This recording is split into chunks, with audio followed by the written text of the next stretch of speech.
welcome to Giving Tuesday. I am so excited that Pioneer Bible Translators asked me to host their giving concert. This is like one of the best things that's ever happened to me. Like I just can't believe that you wanted me to be the MC. This is awful. Yeah, I'm trying to do a thing. Giving Tuesday was last week. Yeah. I was gonna bring that up, Nathan. Like, I think Giving Tuesday that already happened, man. Like, Okay. bro, that's done. You guys are jerks. Okay. Hey, I'm sorry. We should have thought of you, but you know what? Next year, Nathan. How about? Well, since we have the living legend here, can I ask you a couple of questions, Greg? Yeah, sure, Nathan. So this is supposed to be Giving Tuesday. Some stories die hard. Do you remember that time when you were a Bible translator? Yes. What was that like? What was it awesome? Yes, Nathan. It was pretty awesome. Yeah. Okay. It was awesome. All right. Do you remember that time when you were a Bible translator with Pioneer Bible Translators and you lived in Africa? What was that awesome too? Yeah, it was awesome. Okay, this isn't going well. Do you remember that time when you were in the Nakatoma Tower and you were barefoot, you were trying to shoot terrorists and they were coming after you? Do you remember? Nathan, I think you're confusing me with Bruce Willis. Actually, that was that movie Die Hard.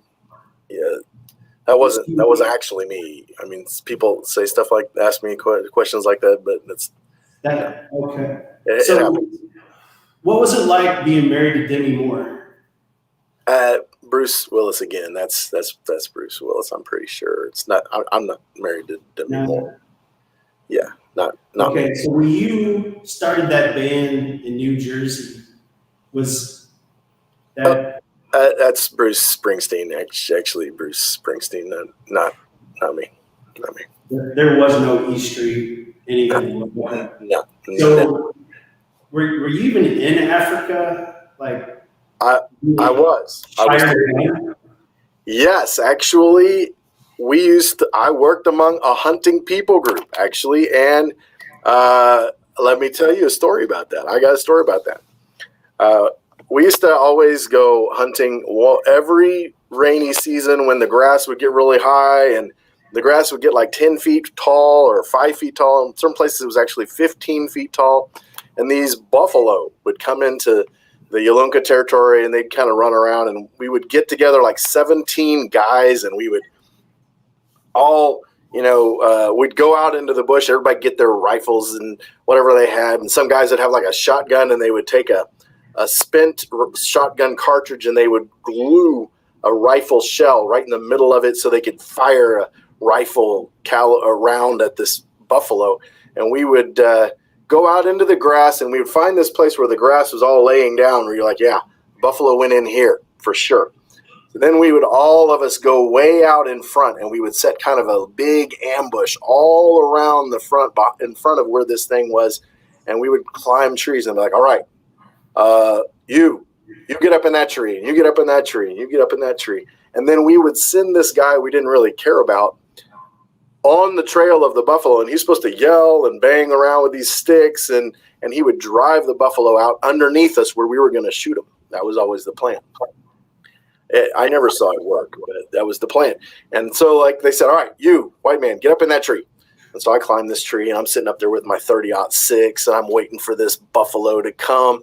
And all of a sudden, the tree kind of moved a little bit. I was like, what is that?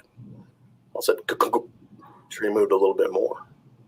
And then all of a sudden, the whole tree just went, and I just like stood up on this tree and surfed down like a surfboard all the way to the ground, this tree. And then it crashed on the ground, and I landed on the ground and stuck the muzzle of the gun down in the mud, and I had to clean it out. And I'm like staggering around because I just felled an entire tree with my body weight.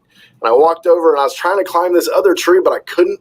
I was just like too addled to climb this tree. And this guy comes from next door, the next tree over, and he climbed down and he came over and he said, "Hey, I saw a tree falling." And I was like, "Yes, I was in it." And before I even got home, every soul in the village knew that I had felled a tree with my body weight. And to this day, literally the funniest story among anybody anywhere among the Yolunka people is this story. I can understand everything they say. Like if I can go to weddings, I can go to funerals, everything everyone says, I really understand it. Except if they ever tell this story, they get in so excited to tell this story. It is so funny. I cannot understand a word they're saying. And that is my experience, just like the terrorists in the Nakatomi Plaza. But so was that at Christmas? No, it wasn't at Christmas. Sorry, man. It wasn't Christmas. Well, hey, we just want to thank everybody out there for giving to the Giving Concert. By your generosity, God raised over $30,000. And we just want to give praise to God and thank you for donating. And so we're at 68%, guys. There's only 13,000 more that we need to raise. And we have another generous giver who says the next $5,000 will be matched. And unless that's my wife, Lindsay, I think we can do this. Like, Lindsay, if that is Lindsay, do not cash the check. Okay. But if we only got 360 more verses, guys, would anybody be out there be willing to give $38 per verse to translate the book of Luke for West Africa people? We can translate this and reach 100%. So that's what we're trying to do. Hey, is it roundel time? We're no longer doing that. Oh.